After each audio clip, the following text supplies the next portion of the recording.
Hey everybody, welcome back to my anime react channel, Gizanime. As you can tell, we're doing another unboxing video. Yeah! We have got Giyu from Demon Slayer. This is his Last One Award landscape figure. We have Kumoko from Soma Spider, So What? And her adorable spider form. And Saber of Red from Fate Apocrypha. This little girl I have been waiting on for quite some time from Amazon, so I'm really excited to open her up to see what she's about. Giyu looks pretty interesting, and I'm just, you know, as a Demon Slayer fan, I figured I need at least one of his figures, so I decided on this one. The Last One Award, the little background of his is a little different than the normal award figure. It's a little brighter.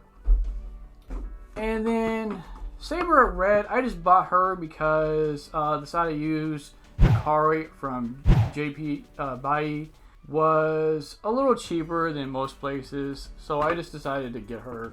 So with that said, let's get started. I think we're going to go ahead and do Kumoko first because there's a lot of moving parts to her, so there's a lot of little pieces. I'm not a real big fan of these kind of figures, but I wanted something of Kumoko. This was all they had. And then lo and behold, they revealed the 1/7 scale figure that's coming out, but that's a little expensive. I might try to get that, but we'll see. But with that said, let's jump into this and see what they're all about.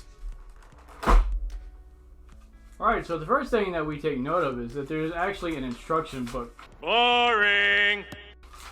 To her, because there are so many moving parts to her figure that they feel it's necessary to let us know all the different intricacies of her and how she obviously goes together, things of that nature, where each piece goes, how many pieces there are.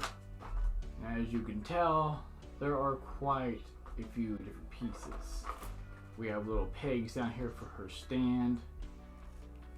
Alright, so first up obviously is her main body, which has quite a bit of weight to it.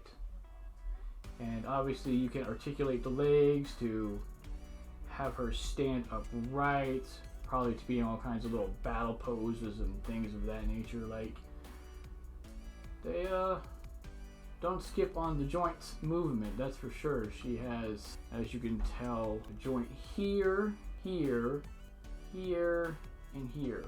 So she has quite a few different places she can move.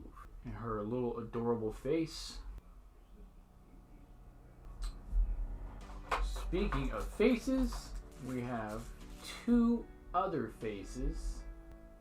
One of her obviously quite angry or annoyed, one of the two. And then more of an exasperated, done with life kind of look. Well, I managed to break her. Oh no! All that articulation in her, and the part down here, this little ball, doesn't move very well at all. Post-editing Gizanime here. I just wanted to let everybody know that although I did break it, the things that I thought were pegs to put her in or other things inside of her are actually more joints that they put in the box because I guess they know people will probably end up breaking it. So she's back to normal and functioning the way she should be. So if you do buy this figure, those do come included inside of it. And I guess I just bent it and okay, that just fell off. Snap this off. So guess if you get this little girl, watch the joints at the base. I was trying to get this to go into her hand. What the hell are you doing? I don't know what I'm doing! Because they show it in her hand on the box here. But it really doesn't go in very well. And it definitely doesn't stay. So this one, okay, but it's like, it's not really there. It's just, it kind of hangs there. It's not snug. And And that was the issue with the other one, is I was trying to snug it up and it just snapped off. So a little bit of glue and I guess that'll fix that pretty much. But that's actually one of the big reasons I don't like these things, is there's just too many parts to them. And like, you've got, I guess this is a stand to hold her, and then this as well, and I'm not even sure what the hell this is for. But there's actually an instruction book, and then you've got these little pegs here.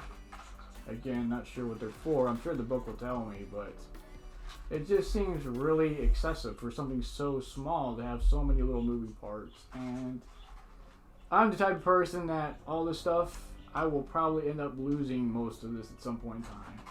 Again, I got her because at the time she was the only one. So we'll fix her, we'll still display her. She's obviously still adorable. And if this was her normal self, this lady would just regenerate. So. Alright, so while she's drying, because that was personally a colossal disappointment, in my opinion. Alright, so now we're looking at Giyu from Demon Slayer. I've got to say, he looks pretty nice. I love his sword. So you've got like all kinds of detailing in his shirt, which by the way looks pretty unique because you've got like this yin yang kind of effect, this half and half. So you've got like this unique pattern of his on his shirt, and then it just kind of goes into this like burgundy type color, it looks like. You've definitely got like his nonchalant look on his face, like this really uncaring, callous, well, maybe not callous, kind of aloof look.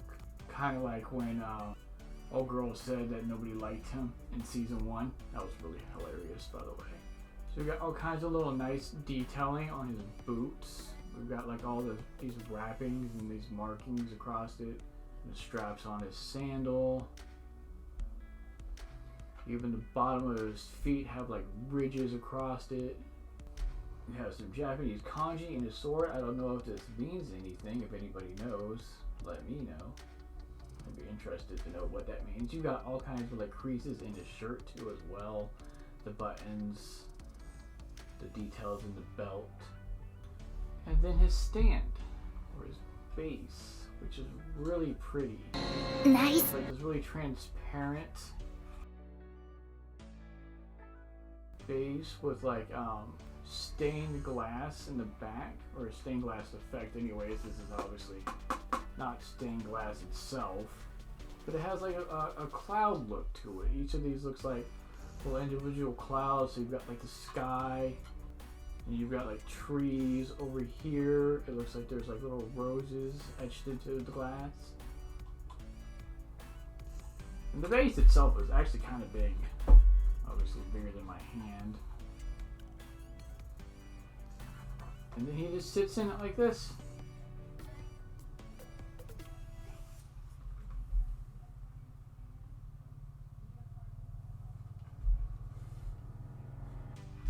Not bad.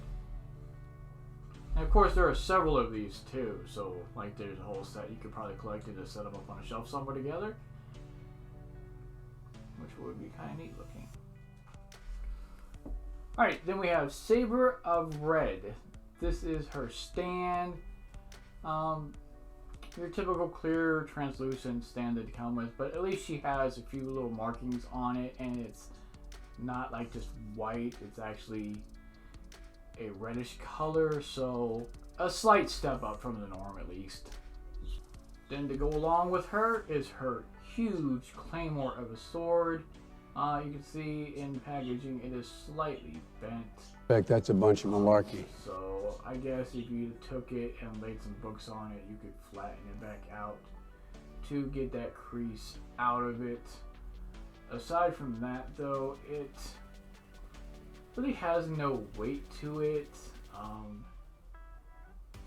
It has a few details and like the base of it, and like the tip of the blade has like this cross embossing, like etching into it. But aside from that, it's kind of meh, not that great. Especially since it's so light. I've seen other swords or weapons with figures that are heavier than this. And then you have the figure herself, which this thing, notwithstanding her sword, is really nice looking. She has all kinds of detail. We have like this necklace pendant type thing going across her neck. We have her bottom half of her clothing. I guess this could be considered a cloak, cape, not really sure. Not really a skirt, is it? This piece of cloth that comes down from her legs that has creases and ridges in it. The really fine detail in her legs. You know, we've got like her kneecap that they've kind of marked out to define the muscle, all the way down to these boots, which don't look too shabby themselves either. They've got this nice red hue to them with this gold trim along the top parts of them. Bottom of her feet, we've got like this little strap of cloth around her chest that's fighting for dear life. Giggity, giggity, giggity, goo! And we've even got her back. We've got like the ridges in her shoulders, the center of her back. These nice detailed waves in her hair, all these individual strands. Pretty decent shading. We've got like this red scrunchie or whatever you would call this around her hair to keep it bundled up and out of her face while she's fighting. And we've got like this really nice detail in her face. Her eyes are obviously really big and expressive looking as she enjoys combat quite a bit. In the anime, she's really energetic and outgoing. Unlike some of the other sabers who are more stoic and have like a more battle-hardened personality, she's actually more laid back and relaxed. Right, so there she is in her stand again. Oh, it definitely takes something and maybe flatten the sword out so that it's straighter and it doesn't have this really unsightly bend in it. Alright everybody, but those were the three figures. Again, we've got Giyu from Demon Slayer, Saber of Red from Fate Apocrypha, and Kumoko from Swarm of Spiders, So What? Her leg is already in the mend. Unfortunately, since it's glued here at the base now, I don't think I can articulate this leg very much, but just watch what you do with the bottom because these don't move very well. But if you're interested in any of them, let me know which one it is. Or if there's another figure that you're interested in buying, let me know as well in the comment section down below. If you like this video, please subscribe and leave a like. And I will check you all out next time.